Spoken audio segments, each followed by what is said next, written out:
Bueno, si no empezamos y vamos bien. Bueno, hoy lo que quería hacer era tomar unos minutos para terminar los conceptos que vimos la clase pasada sobre los circuitos más básicos eh, en presencia de corriente alterna. Entonces, si ustedes recuerdan, lo que estuvimos viendo involucraba una FEMS eh, que ahora el voltaje que producían dependían del tiempo de manera armónica, ¿se acuerdan? Así que lo podíamos describir matemáticamente como una función que es una amplitud por un coseno de omega t, donde omega es la frecuencia angular con la que variaba la señal entonces de voltaje entre los bornes de esta fuente. Y eso significa que la diferencia potencial entre este punto y este punto no iba a mantenerse constante, sino que iba a cambiar de esta manera. Y por lo tanto, el efecto de tener una diferencia potencial para todo este conductor equivalente, digamos, constituido a partir de cables, un objeto que en este caso es una resistencia y otro cable, esta diferencia está cambiando todo el tiempo, así que por lo tanto las cargas que se pueden desplazar macroscópicamente van a moverse en consecuencia. Cuando este borne tenga un potencial más alto que va a aparecer una corriente en este sentido, y cuando este borne, el borne derecho, digamos, tenga un voltaje más grande que este que está acá, la corriente será en sentido contrario. Así que es de esperar que si la diferencia potencial entre estos bornes cambie con el tiempo, bueno, la corriente también cambie con el tiempo. Y eso es lo que estuvimos viendo la clase pasada para estos tres circuitos pavotes, digamos, que involucraba un único elemento. Una resistencia, una bobina, una inductancia y un capacitor, ¿no? Y entonces, la consecuencia, por ejemplo, de que el voltaje entre los bornes de la FEM varía en el tiempo de esta manera, es que la corriente también iba a tener esta dependencia en el caso de una resistencia. ¿Saben?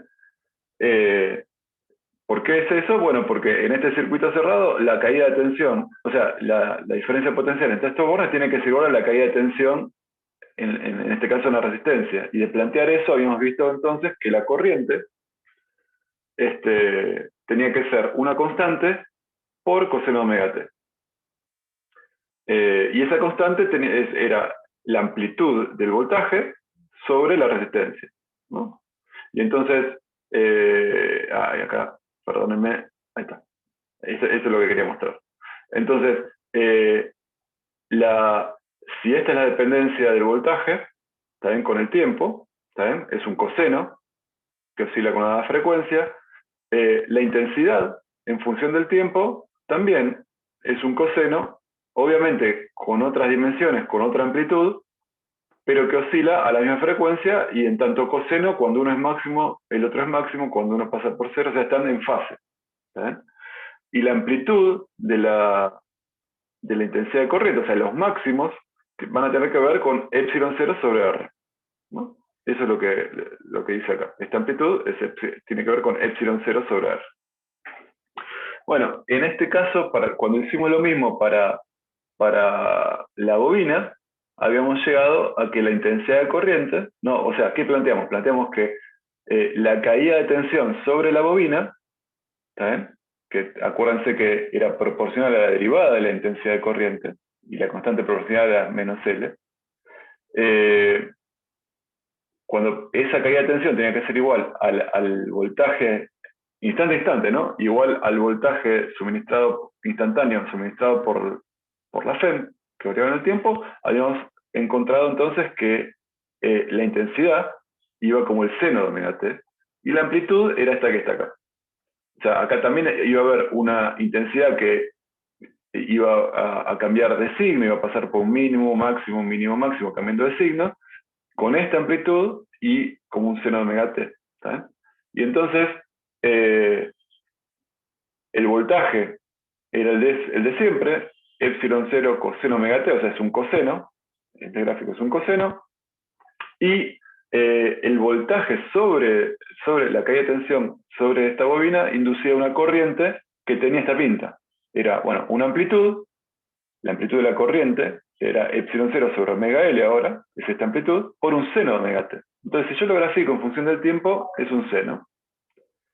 Y entonces, ustedes saben que se produce una especie de desfasaje, porque, en el sentido de que el voltaje va como coseno omega T, es máximo en cero, supónganse, y vuelve a ser es mínimo con valor negativo aquí y máximo con valor positivo aquí, pero la señal, si yo midiese ahora el amperaje, o sea, cuánto la corriente, vería que cuando el voltaje es máximo, acá es mínimo, perdón, vale cero. Cuando el voltaje pasa por cero, la intensidad es máxima, etcétera, etcétera. Entonces, evidentemente están desfasados. Si llega al máximo el voltaje en un dado tiempo, tengo que esperar cierto tiempo, un cuarto de ciclo, o sea, tengo que esperar que pase este tiempo para que la intensidad sea su máximo, ¿no? Y entonces, en ese sentido, hay un retraso de la señal de la intensidad con respecto al voltaje.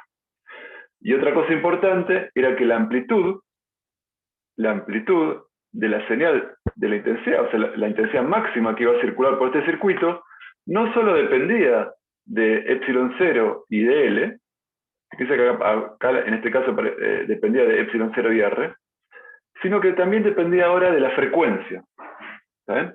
Depende de la frecuencia. Entonces, si la frecuencia de esta fuente es muy alta, la amplitud iba a ser muy bajita. O sea, esta línea iba a estar muy pegada acá, porque está dividiendo por un omega muy alto. Quiere decir que es como si esto actuara como una especie de resistencia que dependiera de la frecuencia, y cuanto más alta la frecuencia, la resistencia equivalente que impone una bobina es más alta, ¿no? Porque crece con omega. Y en ese sentido uno puede decir que entonces que este circuito atenúa las altas frecuencias, o sea, las intensidades cada vez son más bajas, ¿saben? Y en ese sentido se atenúan las altas frecuencias. ¿Y qué era lo que pasaba aquí, en este último circuito que vimos en la clase pasada? Pasaba lo siguiente.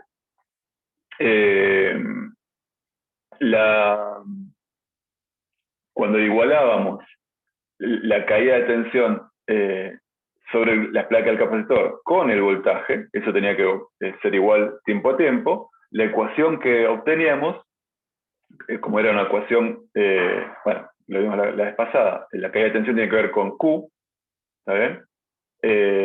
Y cuando lo expresamos en función de I, había una derivada en el medio, la ecuación esa implicaba que la intensidad, o sea, cómo va de Q a dt, la intensidad variaba nuevamente como un seno. En realidad, como menos seno de omega t. Una constante positiva menos seno de omega t. Y esa era la ecuación para la intensidad que circula acá. Nuevamente iba a seguir cambiando con el tiempo de manera armónica, pero ahora de esta manera. Y entonces, como vimos antes, eso implicaba que es una amplitud, que bueno, tiene un cambio de signo, pero además es una amplitud que no solamente depende de epsilon 0, ¿está bien?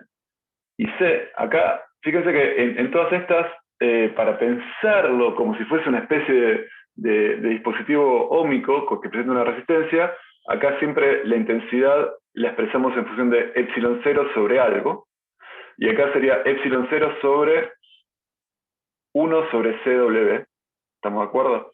Esta expresión es matemáticamente igual a esta. Divido epsilon 0 dividido 1 sobre CW menos CW, que es esto que está acá, para llevarlo a la forma esta que está acá, y pensar entonces que este capacitor se comporta ante este circuito de alterna como si fuera una resistencia, con una resistencia equivalente, que llamamos capacitancia, ¿se acuerdan? Que no solamente dependía de C en este caso, de la capacidad del capacitor, sino también nuevamente dependía de la frecuencia. ¿Eh? Pero en este caso, fíjense que para frecuencias bajas, perdón, acá habíamos visto frecuencias altas, veamos el caso de frecuencias altas. Frecuencias altas, este número es muy grande, ¿está bien? Entonces todo este número es muy chico, ¿está bien? Y por lo tanto tengo corrientes altas. Entonces el capacitor para frecuencias altas es como si fuese una resistencia muy bajita, ¿no? Cuanto mayor es la frecuencia, este número se hace más chiquitito. Es como si la resistencia equivalente, digamos, efectiva, fuese baja. En el sentido de que lleva aparejado una alta amplitud para la intensidad de corriente que circula. Pero el caso opuesto es que si ahora esta fuente oscila muy lentamente en el tiempo y las frecuencias son muy chicas, ¿sabes? Son muy chicas, esto es muy chiquitito, todo este número ahora es muy grande y opone una resistencia muy grande en el sentido que produce una intensidad de corriente de amplitud muy bajita en el límite de frecuencias muy bajas, ¿no? Entonces, esta amplitud máxima de la señal, para frecuencias muy bajas, esta línea tiende a cero y la señal, la amplitud de la intensidad de corriente tiende a cero. Y en ese sentido, este tipo de situación, podemos decir que atenúa bajas frecuencias, porque hace que si la frecuencia es muy baja, la intensidad que circula por el circuito es muy, muy, muy bajita, cuando tengo un capacitor acá. Lo opuesto que teníamos en el caso de la bobina. ¿Sí? Y por otra parte, el signo menos hace que acá aparezca un menos en omega t, cuando yo grafico la evolución temporal de la señal. Entonces, en lugar de ser un seno que sale para arriba, es un menos seno, que sí que sale para abajo. Y eso lo podemos pensar como que, en este caso, la señal de la corriente está como adelantada, si quieren, a la del voltaje, porque este pico de voltaje correspondería al pico de la corriente que vi tiempo antes, un tiempito antes. En este caso, entonces, hablaría de que la señal está adelantada con respecto al voltaje. Bueno, entonces, esa era la manera de trabajar con este tipo de circuitos, o por lo menos para empezar a entender cómo se comportan los diferentes elementos en situaciones donde el voltaje depende del tiempo. Y lo que hicimos en principio depende del tiempo de manera armónica. Muy bien. Y entonces ustedes me pueden decir, bueno, está bien, esto sucede cuando el voltaje depende, tiene esta dependencia funcional, ¿no? Es un coseno de omega t. Pero ¿qué pasa si el voltaje tiene una forma arbitraria? O sea, depende del tiempo, pero depende del tiempo de una manera no armónica. ¿Sabes? ¿Por qué? ¿Cómo describo esa situación? Bueno, en realidad sucede lo siguiente.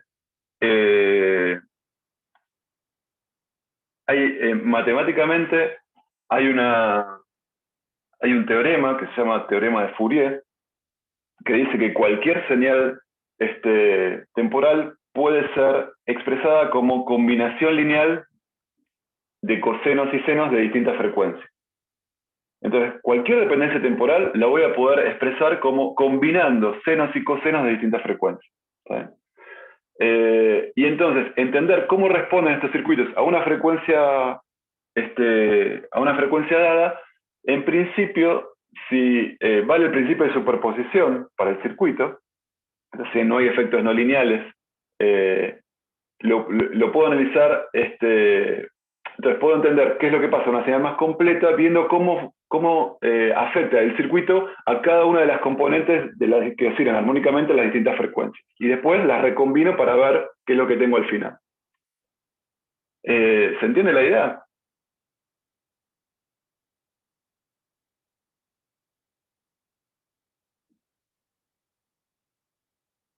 O sea, ahí tendrías que hacer lo mismo que hicimos acá, pero un montón de veces, hasta llegar a la, Claro, a yo la, a la lo forma. que sea, exacto, yo lo que digo es, bueno, tengo mi señal que está compuesta por esta dada combinación de senos y cosenos, con estas distintas frecuencias.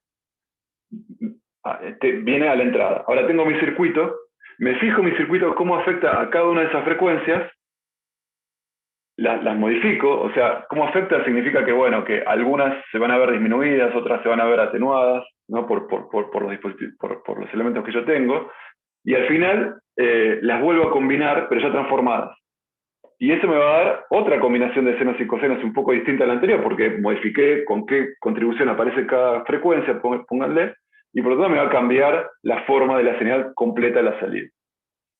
Entonces, Eh, por eso si quieren, alcanza para muchas situaciones entender cómo se comporta, el circuito frente a un estímulo armónico.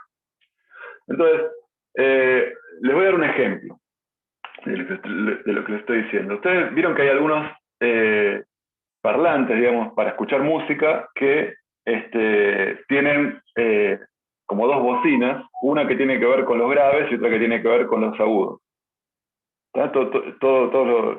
¿Vieron estos dispositivos? Sí. Y entonces, claro, ¿qué pasa? Cuando estos dispositivos lo que hacen es transducir una señal eléctrica. Yo codifico el sonido en señales eléctricas como una señal que varía con cierta frecuencia y que lleva información de, bueno, a esa frecuencia de la voz, cómo contribuye al espectro completo, y eso es lo que circula por este circuito, y en algún momento traduzco, digamos, esa información eléctrica en una señal mecánica, ¿no? Entonces, si supóngase, yo acá tengo una señal eléctrica con una dada frecuencia de oscilación, no voy a entrar en detalles cómo, pero de alguna manera la frecuencia de la señal eléctrica se acopla mecánicamente a un parlante y lo hace vibrar a una dada frecuencia, y ese parlante genera un sonido que yo escucho. Si la frecuencia es una frecuencia baja, voy a escuchar un grave. Si la frecuencia es alta, voy a escuchar un agudo, un sonido más agudo. Y entonces, a mí lo que me interesa es, como las propiedades de transmisión y de oscilación son distintas, en principio, en el espectro bajo y en el espectro alto, mecánicamente a mí me conviene, para generar frecuencias altas, tener una dada geometría y un dado parlante, digamos, y para frecuencias bajas otro, y con eso gano calidad. Si uso un único parlante, voy a poder escuchar también las cosas, pero este tipo de dispositivos produce sonidos de mejor calidad. Entonces, me conviene en algún momento separar señales graves de señales agudas para poder procesarlas de manera diferente y amplificar una, traducirla mecánicamente por un dispositivo y otro por otro dispositivo. Y fíjense entonces, este tipo de circuitos, obviamente esto es muy esquemático, pero les propongo ver qué pasa en esta situación. Imagínense que yo acá pongo una señal, o sea, hay un voltaje que viene con una armónica con una frecuencia baja, supóngase, una frecuencia baja. ¿Saben? Entonces fíjense lo que tengo acá. Acá tengo como circuito, ¿esto qué es? Es un paralelo entre una rama, que es esta que está acá, y otra rama, que es esta que está acá. ¿Todos ven que acá hay un paralelo? Entre el punto B y el punto A tengo o esta posibilidad o esta posibilidad. ¿Todos ven que esto está en paralelo con esto? Sí. Bueno, perfecto. Y cuando ustedes tienen un paralelo, la mayor cantidad de corriente, ¿por qué rama del paralelo va? ¿Por la que ejerce menos resistencia? Claro, por la que ejerce menos resistencia. Entonces, fíjense lo que pasa acá. Si yo tengo una señal de frecuencia baja, ¿está bien? Entonces, la resistencia que impone esta rama, ¿se acuerdan? Perdón, volvamos. Esta es la inductancia, ¿no? Esta es la resistencia equivalente que ofrece una bobina, ¿no? Fíjense que para frecuencias bajas ofrece una resistencia baja, y la resistencia que ofrece el capacitor, acuérdense, para resistencias bajas, diverge, ¿no? Porque en el caso de corriente continua, hay un transitorio pequeño, pero después no circula más corriente, pues ya se cargó el capacitor. Entonces, para frecuencias muy bajas, en el límite de frecuencia cero es infinito, pero para frecuencias muy bajas, el capacitor presenta una muy alta resistencia, en el sentido que produce corrientes muy bajitas. Y lo contrario ocurre con la bobina. Entonces, si la frecuencia es baja, fíjense que esta rama le opone mucha menos resistencia al paso de corriente que esta que está acá. Porque esta tiene un capacitor y esta tiene una bobina. Entonces, la mayor parte de la señal de baja frecuencia va a pasar por acá abajo. ¿Sí? Ahora, ¿qué pasa con una señal asociada a una frecuencia alta. Bueno, si yo tengo una señal eléctrica asociada con una frecuencia alta, es como si el voltaje acá, parte del voltaje variara a alta frecuencia, pasa lo contrario. A alta frecuencia, la bobina es la que presenta mayor resistencia, en el sentido que la intensidad por la que va a circular va a ser más baja por esta rama. Y para frecuencias altas, acuérdense que el capacitor era como era un cable, digamos, no ponía resistencia. Y entonces para frecuencias altas, la señal viene por acá. Entonces, este tipo de circuitos, que acá estoy aprovechando el hecho de que la resistencia equivalente, digamos, de una bobina, de un capacitor, depende de la frecuencia, para separar las señales de alta y de baja frecuencia y procesarlas de manera diferencial y obtener, por ejemplo, este resultado. ¿Se entiende? Sí. Sí, sí. Bueno, perfecto. Hay otros ejemplos que solo les menciono, pero por ejemplo, un sintonizador de radio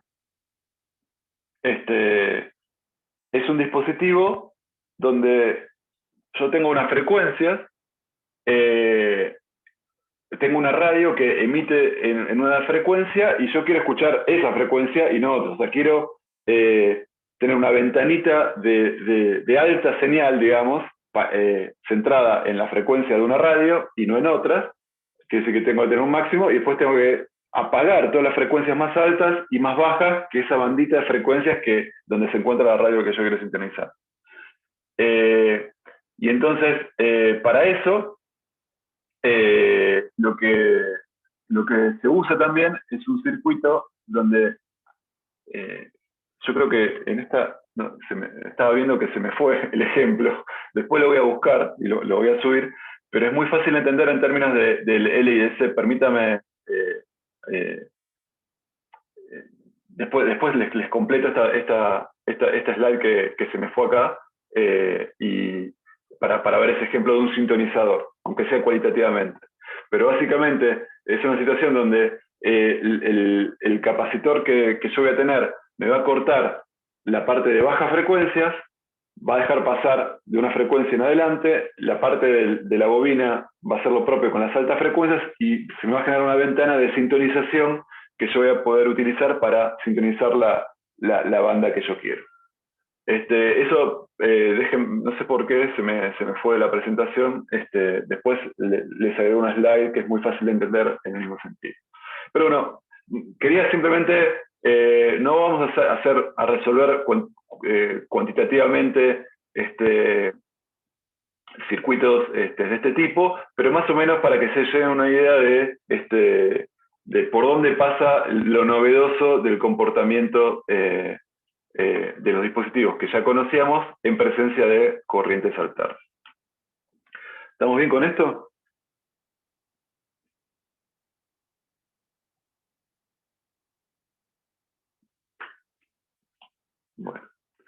Bueno, entonces, permítame entonces empezar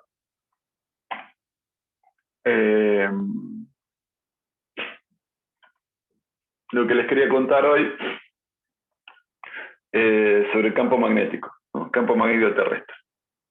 Esperen que voy a parar acá